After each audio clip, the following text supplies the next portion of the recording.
Welcome back to Patel sir. Hello दोस्तों, कैसे हैं आप लोग। तो आज मैं एंशियंट हिस्ट्री ऑफ इंडिया, प्राचीन भारत का इतिहास से प्रश्न लेकर आया हूं, जिससे आप लोग देखिए। लेकिन एक बार फिर से मैं कहना चाहूँगा कि अगर आप मेरे चैनल पर नए हैं तो प्लीज़ मेरे चैनल को सब्सक्राइब कर लीजिए, बेल आइकन को दबाइए। वीडियो अच्छा लगे तो लाइक शेयर और कमेंट जरूर कीजिएगा, ताकि मेरा भी मन लगे वीडियो बनाने में, ठीक है। और इस तरह से आप अपनी तैयारी करते रहिए। चलिए शुरू करते हैं। पहला क्वेश्चन है, जैन धर्म का महत्वपूर्ण ग्रंथ जो संस्कृत में लिखा गया है। किस धर्म का? जैन धर्म का महत्वपूर्ण ग्रंथ जो संस्कृत भाषा में लिखा गया है, कौन सा है? कल्पसूत्र। क्या कहते हैं इसको? कल्पसूत्र कहते हैं। कल्पसूत्र जो है जैन धर्म का महत्वपूर्ण ग्रंथ है, जो संस्कृत भाषा में है ना लिखी गई है। दूसरा प्रश्न है, जैन मतावलंबियों ने किस आम बोल चाल की भाषा को अपनाया? तो जैन मतावलंबियों यानी जैन धर्म के फॉलोअर्स जो थे, अनुयायी थे, उन्होंने बोलचाल की भाषा में किस भाषा को अपनाया था? तो प्राकृत भाषा को, ठीक है, याद रखिएगा। नेक्स्ट क्वेश्चन है, मथुरा एवं उज्जैन किस धर्म के प्रधान केंद्र थे? तो मथुरा और उज्जैन जो थे जैन धर्म के प्रधान केंद्र थे, ठीक है ना। मथुरा एवं उज्जैन किस धर्म के प्रधान केंद्र थे? तो जैन धर्म के। आगे बढ़ते हैं। अगला सवाल देखिए, किस जैन ग्रंथ में महावीर के कठोर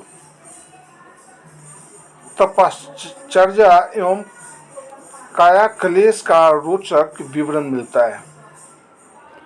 तो आचरांग सूत्र में मिलता है। एक बार फिर से इस प्रश्न पर ध्यान दीजिए, गौर कीजिए। किस जैन ग्रंथ में महावीर के कठोर तपस्याचर्या एवं काया क्लेश का रोचक विवरण मिलता है? तो कहाँ मिलता है? जैन धर्म के किस ग्रंथ में मिलता है? तो आचरांग सूत्र में मिलता है। याद रखिएगा इसको, है ना। जैन धर्म के आचरांग सूत्र नामक ग्रंथ में महावीर के कठोर तपस्या एवं काया क्लेश का रोचक विवरण मिलता है, ठीक है। आगे बढ़ते हैं। जैन धर्म की द्वितीय संगीति का अध्यक्ष कौन था? तो जैन धर्म के द्वितीय संगीति सम्मेलन जो हुआ था, उसका अध्यक्ष था देवार्धी छम्मा श्रमण। कौन था? देवार्धी छम्मा श्रमण जैन धर्म के द्वितीय संगीति का अध्यक्ष थे ये। अगला प्रश्न, किस जैन संगीति में जैन धर्म के महत्वपूर्ण 12 अंगों का प्रणयन किया गया? तो प्रथम जैन संगीति में। किस जैन संगीति में जैन धर्म के महत्वपूर्ण 12 अंगों का प्रणयन किया गया? तो प्रथम जैन संगीति में, ठीक है। अगला सवाल देखिए, आजीवक नामक एक संप्रदाय की स्थापना की थी, किसने की थी? तो इसका उत्तर होगा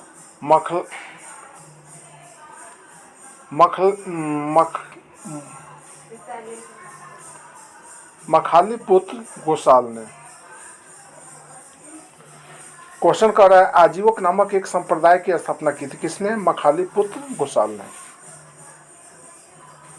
तो मखालीपुत्र घोषाल ने आजीवक नामक नए संप्रदाय की स्थापना की थी, ठीक है। आगे बढ़ते हैं। दिगंबर संप्रदाय में ऐसा कौन सा एक संप्रदाय हुआ जो मूर्ति पूजा का विरोध था? तो तारण पंथ। याद रखिए इसको, कौन सा? तारण पंथ। दिगंबर संप्रदाय में ऐसा कौन सा एक संप्रदाय हुआ जो मूर्ति पूजा का विरोधी था? तो तारण पंथ। अगला सवाल, पार्श्वनाथ के अनुयायी क्या कहलाते थे? तो पार्श्वनाथ के अनुयायी निर्ग्रंथ कहलाते थे, ठीक है। नेक्स्ट क्वेश्चन, पार्श्वनाथ ने जिस धर्म का प्रतिपादन किया वह था? तो जीन कल्प था।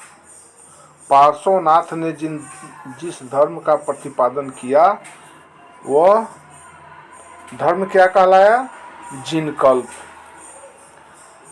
अगला सवाल, जैन प्रकीर्णों की संख्या कितनी है? तो जैन प्रकीर्णों की संख्या 10 है, याद रखिएगा इसको। जैन प्रकीर्णों की संख्या कितनी है? 10 है।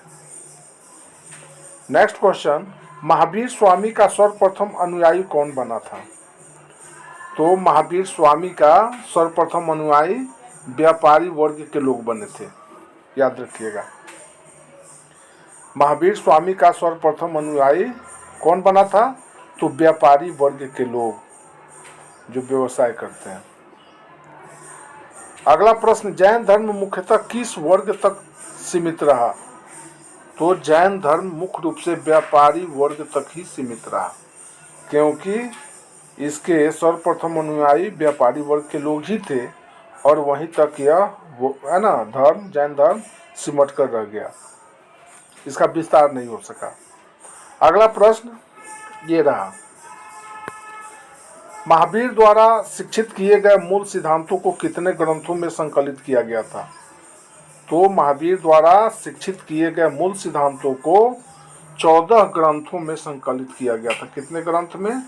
14 ग्रंथों में। महावीर द्वारा शिक्षित किए गए मूल सिद्धांतों को कितने ग्रंथों में संकलित किया गया था? तो 14 ग्रंथों में। अगला प्रश्न, महावीर स्वामी द्वारा शिक्षित किए गए मूल सिद्धांतों को 12 अंगों में किनके द्वारा संकलित किया गया था? तो संभूति, विजय और भद्रबाहु द्वारा। ये महावीर स्वामी द्वारा शिक्षित किए गए मूल सिद्धांतों को 12 अंगों में किनके द्वारा संकलित किया गया? तो संभूति, विजय और भद्रबाहु द्वारा। बढ़ते हैं आगे। जैन धर्म के 12 अंगों में सर्वाधिक महत्वपूर्ण अंग कौन से हैं? जैन धर्म के 12 अंगों में सबसे महत्वपूर्ण अंग कौन से हैं? आचरांग सूत्र व भगवती सूत्र। जैन धर्म के 12 अंगों में सर्वाधिक महत्वपूर्ण अंग कौन से हैं? आचरांग सूत्र और भागवती सूत्र। ठीक है। अगला प्रश्न देखिए, नियुक्ति नामक जैन ग्रंथ के लेखक कौन थे? तो भद्रबाहु थे। नियुक्ति नामक जैन धर्म के लेखक कौन थे? भद्रबाहु। आगे बढ़ते हैं, जैन धर्म में कितने प्रकार के ज्ञान का उल्लेख मिलता है? तो जैन धर्म में 5 प्रकार के ज्ञान का उल्लेख मिलता है। जैन धर्म में कितने प्रकार के ज्ञान का उल्लेख मिलता है? 5 प्रकार के। अगला प्रश्न, जैन धर्म ग्रंथों को अंतिम रूप से किस संगीति में संकलित कर लिपिबद्ध किया गया था? तो द्वितीय जैन संगीति में। जैन धर्म ग्रंथों को अंतिम रूप से किस संगीति में, किस सम्मेलन में संकलित कर लिपिबद्ध किया गया था? तो द्वितीय जैन संगीति में।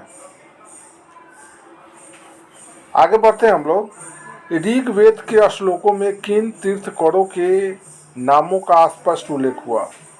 ऋषभ एवं अरिष्टनेमी। ऋषभ एवं अरिष्टनेमी का ये 2 नाम है, ऋषभ एवं अरिष्टनेमी। ये 2 नामों का ऋग्वेद के श्लोकों में है ना तीर्थंकरों के रूप में इसका उल्लेख मिलता है। आगे बढ़ते हम लोग, कल्पसूत्र नामक महत्वपूर्ण ग्रंथ की रचना किसने की थी? तो कल्पसूत्र जो जैन धर्म का महत्वपूर्ण ग्रंथ है, तो इसकी रचना किसने किया? भद्रबाहु ने। कल्पसूत्र नामक महत्वपूर्ण ग्रंथ की रचना किसने की थी? भद्रबाहु ने।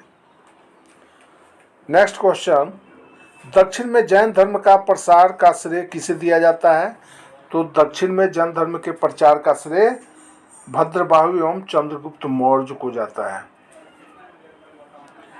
दक्षिण में जैन धर्म के प्रचार प्रसार का श्रेय भद्रबाहु एवं चंद्रगुप्त मौर्य को जाता है, याद रखिए। अगला प्रश्न, जैन परंपरा के अनुसार ऐसे कौन से आचार्य हुए जो श्वेतांबर एवं दिगंबर दोनों अनुयायियों के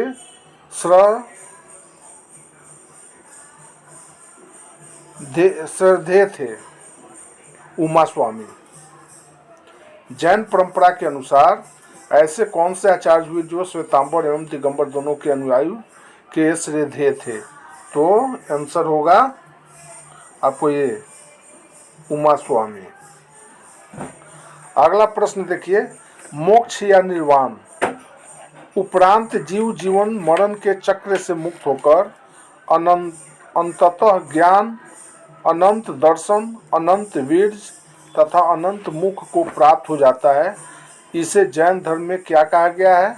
तो अनंत चतुष्टय। इसे अनंत चतुष्टय कहा गया है। ठीक है। मोक्ष या निर्वाण उपरांत जीव जीवन मरण के चक्र से मुक्त होकर अंततः ज्ञान, अंततः दर्शन, अंततः वीर्य तथा अंततः सुख को प्राप्त हो जाता है। इसे जैन धर्म में क्या कहा गया है? तो अंततः चतुष्टय कहा गया है। अगला प्रश्न, जैन धर्म में त्रिरत्नों का पालन करने से कर्मों का जीव की ओर बहाव रुक जाता है, जिसे क्या कहा जाता है? संवर कहा जाता है। क्या कहा जाता है? संवर। एक बार फिर से इस प्रश्न का रिपीटेशन करता हूं। जैन धर्म में त्रिरत्नों का पालन करने से कर्मों का जीव की ओर बहाव रुक जाता है, जिसे संवर कहते हैं। ठीक है। अगला प्रश्न देखिए,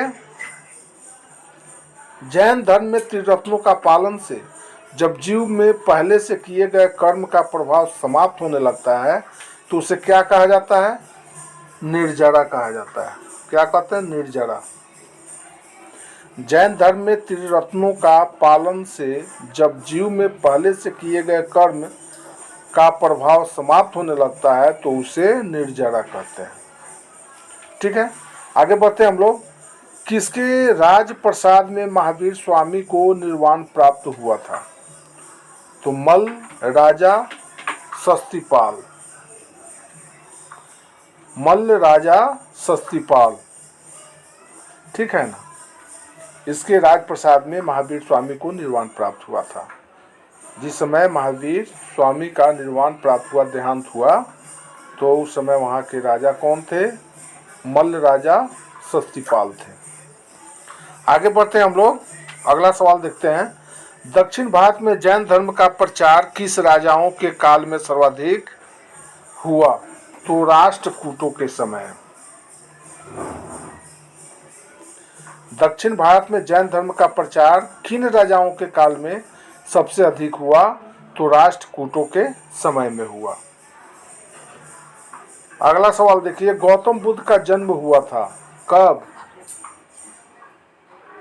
तो 563 ईसा पूर्व हुआ था। गौतम बुद्ध का जन्म कब हुआ था? 563 ईसा पूर्व।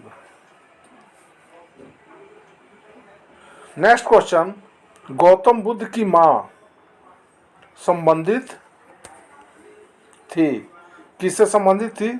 कुलीय वंश से। गौतम बुद्ध की मां किस वंश से संबंधित थी? तो कुलीय वंश से संबंधित थी। ठीक है ना। अगला सवाल, गौतम बुद्ध के बचपन का नाम क्या था? तो महात्मा बुद्ध या गौतम बुद्ध के बचपन का नाम सिद्धार्थ था। आगे बढ़ते हैं, महात्मा बुद्ध का महापरिनिर्वाण हुआ मल्ल गणराज्य की राजधानी कुशीनगर में। महात्मा बुद्ध का महापरिनिर्वाण हुआ कहाँ हुआ? महापरिनिर्वाण महात्मा बुद्ध का तो मल्ल गणराज्य की राजधानी कहाँ थी? कुशीनगर में, है ना। आगे बढ़ते हैं हम लोग। गौतम बुद्ध का जन्म कपिलवस्तु के समीप लुम्बिनी में हुआ था, जिसका आधुनिक नाम है रुमिन देवी। क्या नाम है आज? रुमिन देवी नाम है। महात्मा बुद्ध का जन्म कपिलवस्तु के समीप लुम्बिनी में हुआ था, जिसका आधुनिक नाम क्या है? रुक्मिणी देवी है। नेक्स्ट क्वेश्चन देखिए, गौतम बुद्ध ने अपने सर्वाधिक उपदेश किस स्थान पर दिए? तो श्रावस्ती में दिए। महात्मा बुद्ध ने अपने सर्वाधिक उपदेश किस स्थान पर दिए? श्रावस्ती में। अगला प्रश्न, विज्ञानवाद योगाचर की स्थापना ईसा की 3री शताब्दी में किसने की थी? मैत्रेय नाथ ने की थी। विज्ञानवाद योगाचर की स्थापना ईसा की 3री शताब्दी में किसने की थी? मैत्रेय नाथ ने की थी। अगला प्रश्न, 7वीं शताब्दी के करीब बौद्ध धर्म में तंत्र मंत्र का प्रभाव बढ़ने लगा था, जिसके परिणाम स्वरूप एक नए संप्रदाय का उदय हुआ। वह संप्रदाय क्या कहलाता है? वज्रयान। वह संप्रदाय क्या कहलाता है? वज्रयान कहलाता है। 7वीं शताब्दी के करीब बौद्ध धर्म में तंत्र मंत्र का प्रभाव बढ़ने लगा था, जिसके परिणाम स्वरूप एक नए संप्रदाय का उदय हुआ और वह संप्रदाय क्या कहलाया? वज्रयान कहलाया। आगे बढ़ते हम लोग। बुद्ध द्वारा स्थापित संघ की सभा में प्रस्ताव पाठ को क्या कहा जाता है? अनुशासन कहा जाता है। क्या कहते हैं इसे? अनुशासन। बुद्ध द्वारा स्थापित संघ की सभा में प्रस्ताव पाठ को क्या कहा जाता है? अनुशासन कहा जाता है। आगे बढ़ते हैं। किस स्थल पर बुद्ध ने सर्वप्रथम तपस्या की थी? तो उरुबेला में। किस स्थान पर बुद्ध ने सर्वप्रथम तपस्या की थी? उरुबेला में। तो उरुबेला में महात्मा बुद्ध ने सबसे पहले तपस्या शुरू की थी। इस वीडियो का अंतिम प्रश्न है, बुद्ध कौशाम्बी आए थे। कब आए थे? तो उदयन के राजकाल में। बुद्ध कौशाम्बी कब आए थे? उदयन के राजकाल में आए थे। तो दोस्तों, आज भर के लिए इतना ही। मिलते हैं अगले वीडियो में। तब तक के लिए good by two all of you. लेकिन एक बार फिर से मैं आपको याद दिलाना चाहूँगा कि मेरे चैनल पे आप नए हैं तो प्लीज़ मेरे चैनल को सब्सक्राइब जरूर